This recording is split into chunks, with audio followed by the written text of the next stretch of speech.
Olá, vamos para mais uma leitura do livro Mais Esperto que o Diabo. Hoje a gente vai começar um capítulo novo na leitura 30, que é o capítulo sobre autodisciplina. Um item essencial, muito importante para quem busca sucesso, prosperidade, paz, né? Para a gente ter paz, a gente tem que ter disciplina também. E a gente vai começar, vamos lá? O que é necessário antes de se poder avançar com definição de propósito? Autocontrole. Esse é o segundo dos 7 princípios. A pessoa que não domina a si mesma jamais poderá ser líder de outras. Isso é muito importante, né? Você pegar um exemplo simples, né? Pai, mãe, aquela coisa assim, faça o que eu falo, não faça o que eu faço, né? É importante a gente ser exemplo. Isso é muito importante. Você quer ser líder. Como você vai ser líder? E o líder não necessariamente trabalhando dentro de uma empresa. Não, mas às vezes líder é você ser uma referência, é você. Eu trabalho na área da saúde, querendo ou não, quando um paciente me procura, eu sou a referência dele. Então é importante que nós sejamos um exemplo vivo daquilo que a gente prega, daquilo que a gente propõe, né? Ah, vai ser sempre, a gente vai ser perfeito? Claro que não. Muitas vezes a gente tem conhecimento de algumas coisas que a gente não consegue aplicar. Mas é importante que a gente tente, que a gente trabalhe em cima disso, que a gente tenha domínio, entende? Então, o autocontrole, como ele fala, é o segundo dos 7 princípios e a gente vai ver o que mais ele traz. Por onde se começa a adquirir o autocontrole? Pelo domínio do desejo por comida, desejo por sexo e desejo de expressar opiniões imprecisas. Olha onde ele colocou a opinião, junto com o desejo por comida e sexo. Percebe como é instinto, como é uma coisa vazia? A opinião, aqui ele coloca, opiniões imprecisas. Não faz sentido você ficar dando opinião vazia por aí. A gente tem esse desejo, esse ímpeto, essa às vezes, né, vem do nada. Ninguém pediu sua opinião, você está lhe dando.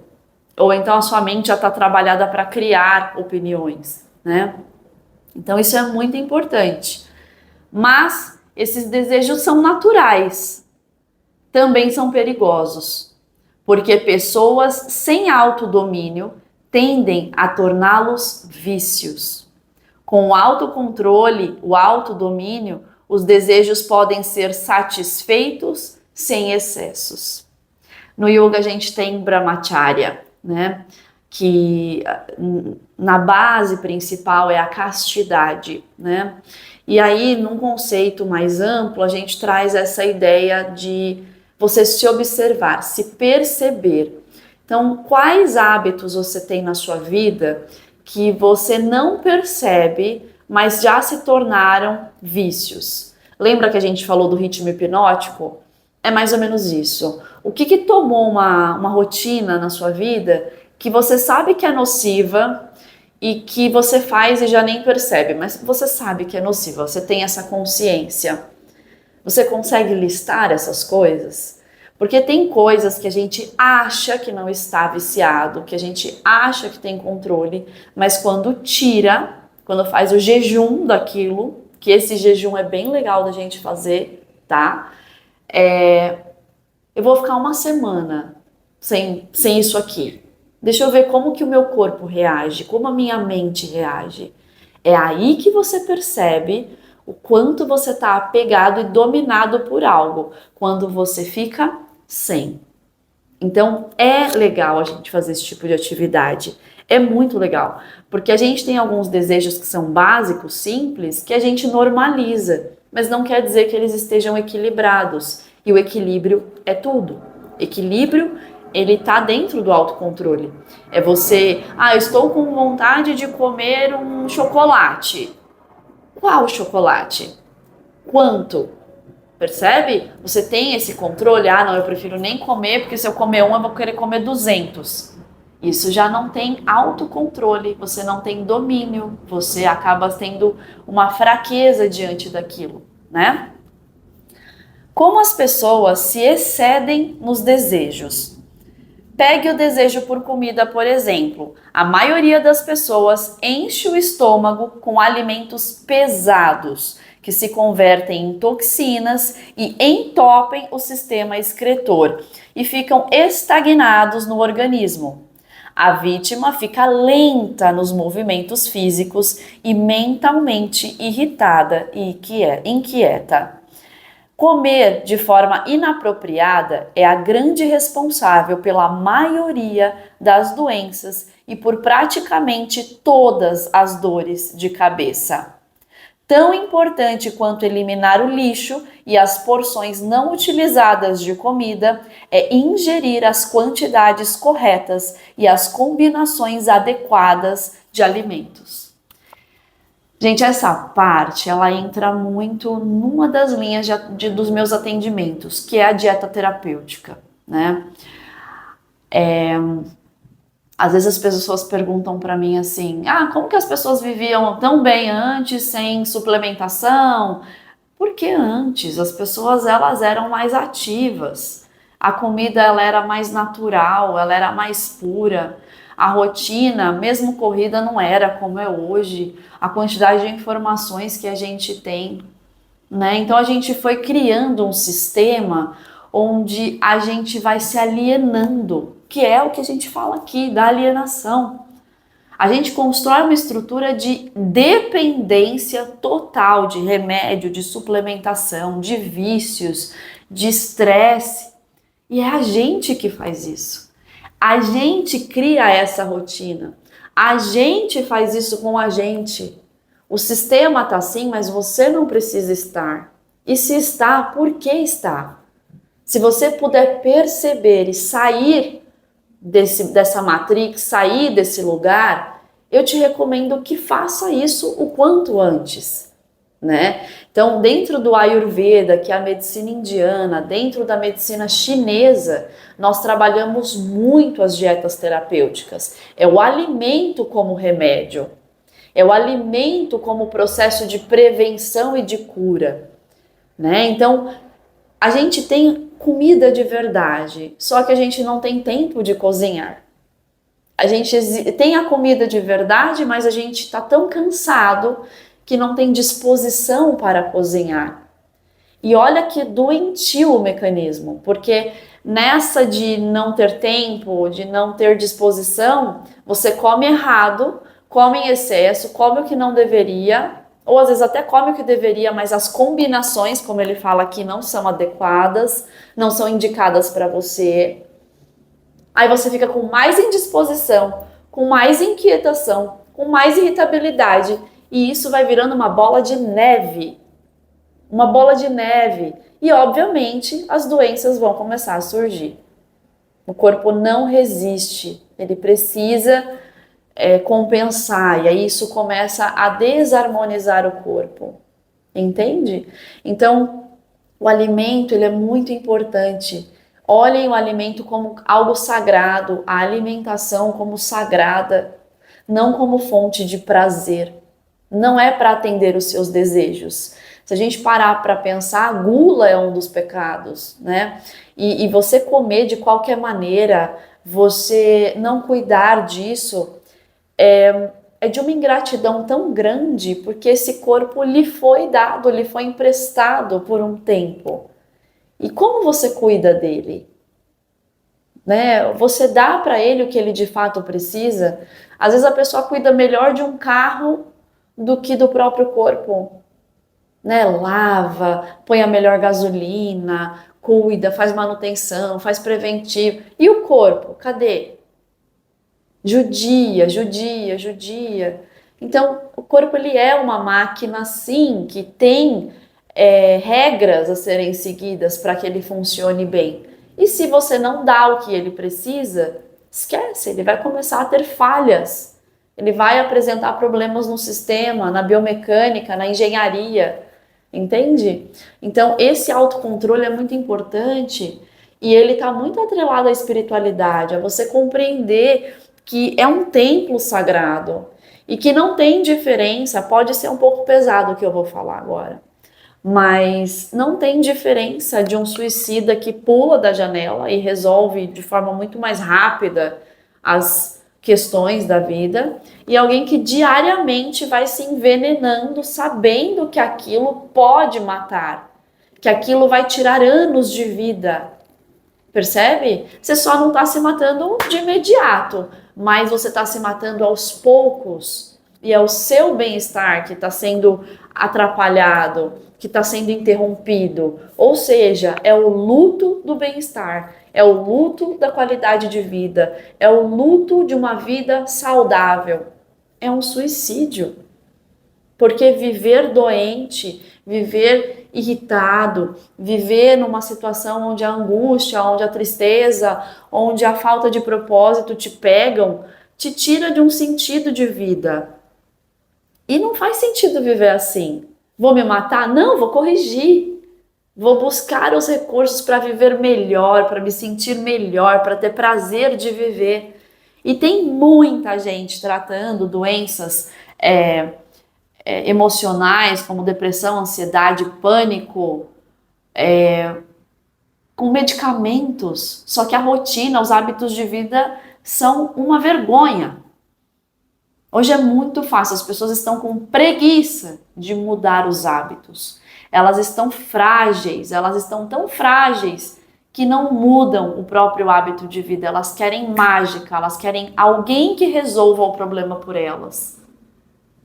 Não dá, gente. Essa responsabilidade é nossa, é autorresponsabilidade.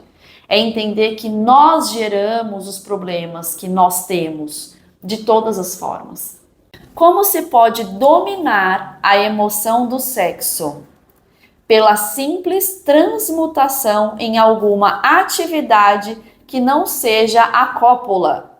Se os seres humanos gastassem no trabalho a metade do tempo que perdem à procura de sexo, nunca conheceriam a pobreza. Forte isso, né?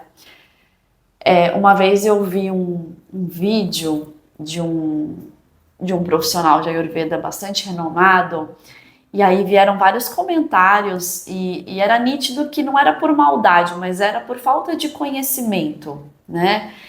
Uma pessoa havia perguntado, como que eu faço para não usar esse desejo de forma errada, né? E ele falou, coloque em outra coisa. E as pessoas, elas têm a ideia de que a energia sexual, o desejo sexual, ele é fisiológico. Gente, não é. Não é.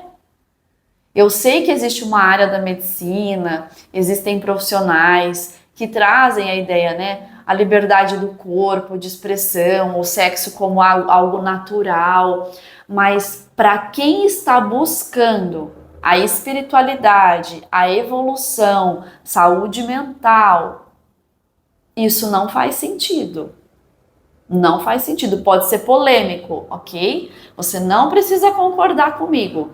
Mas qual a diferença de um animal para um ser humano? Um animal que eu digo selvagem, porque somos animais, mas um animal não racional e nós, animais racionais, se não o controle dos impulsos e dos desejos.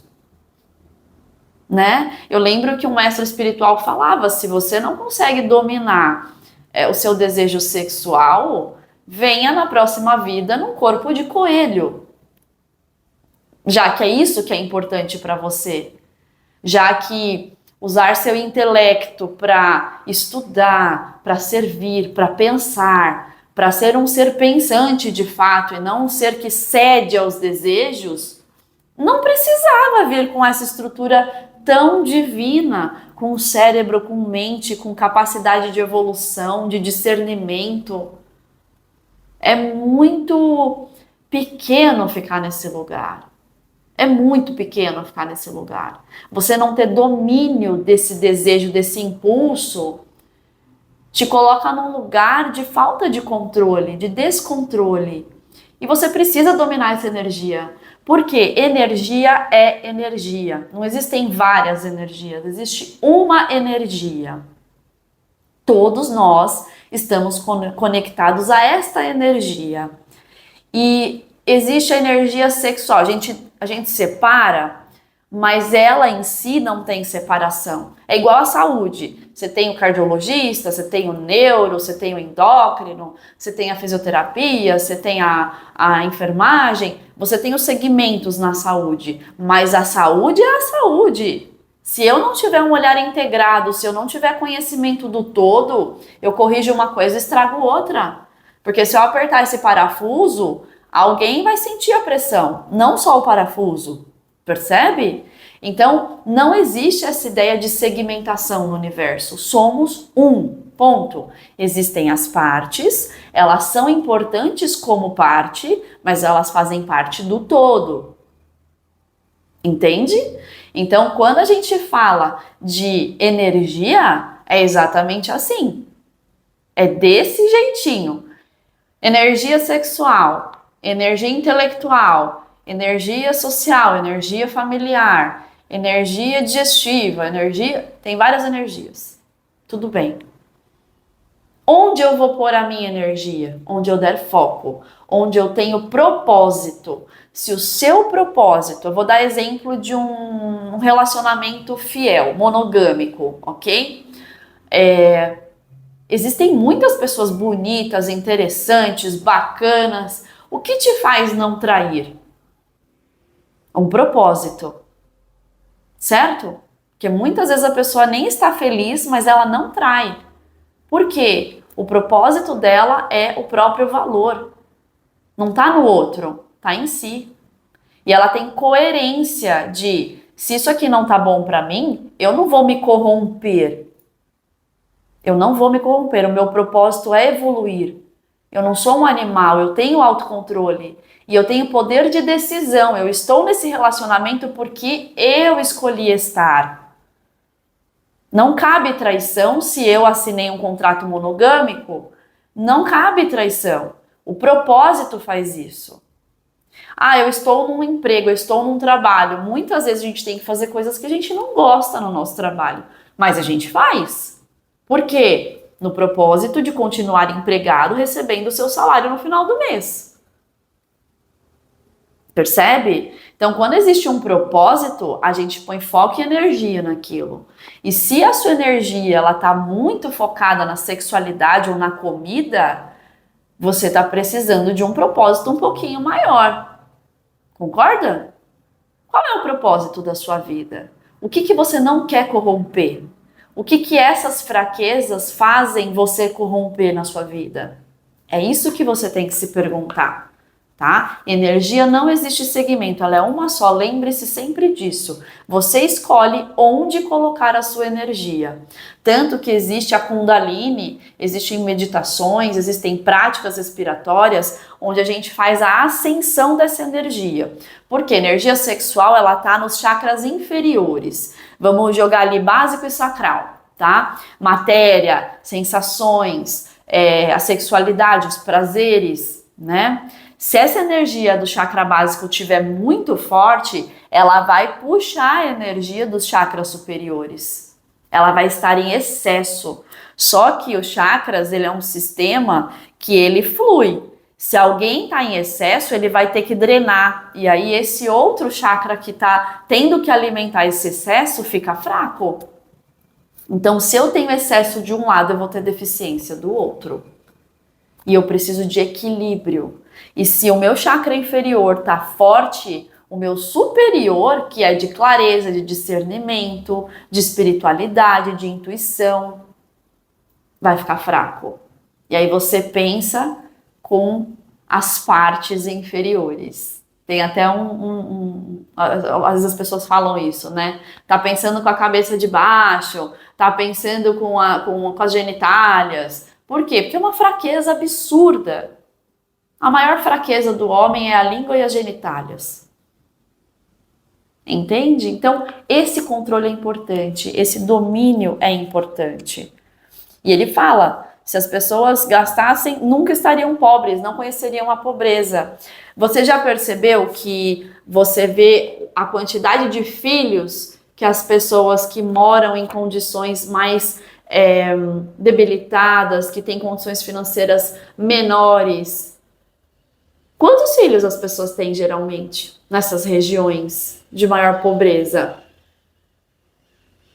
Percebe? Além da falta de conhecimento de prevenção, existe o quê? Onde vai estar meu prazer? Eu não tenho dinheiro, às vezes eu não posso comer, ele vai buscar qual recurso de prazer? Porque o corpo pede por prazer. Mas a pessoa não tem outra estrutura. É a pirâmide que está lá na jornada que eu falei para vocês assistirem, que vale muito a pena. Existe uma cadeia. A primeira é a fisiológica. Se o fisiológico básico não estiver nutrido, você não evolui espiritualmente, porque você fica preso na matéria. Entende? Então, assim, como que eu vou enriquecer? Como que eu vou prosperar? Como eu vou alcançar a abundância se eu tô aqui presa nas raízes mais inferiores da existência humana? Isso me distrai do propósito. Mas eu tenho um propósito? É isso, é definir um propósito.